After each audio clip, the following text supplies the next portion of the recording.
This project really was inspired by the theme of the season, which is related to identity and a sense of self, where one belongs in the world. And my dear friend Laura Karpman, who's a wonderful composer, she recently premiered an opera in San Francisco, a one-act opera called Balls, which really tells the story of the famous tennis match from 1973 between Billie Jean King and Bobby Riggs. It was called the Battle of the Sexes. And of course, Billie Jean King blew him out of the water, and it was, a triumph for women, for feminism.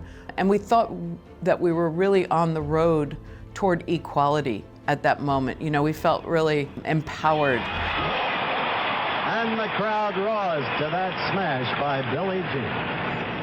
And then, of course, the Equal Rights Amendment, which had been really proposed all the way since the 1920s in America, it was unfortunately derailed and voted against. So we still don't have an Equal Rights Amendment in the United States. I'm not sure we'll get one now in this political environment. But this piece feels more timely now, almost, than it did in 1973, because it's about gender equality, but it's also about being yourself. Billie Jean King is an icon. She's someone who has stood up for women's rights, for gay rights, for the right of women to play sports, so many different things. So I'm really excited about it.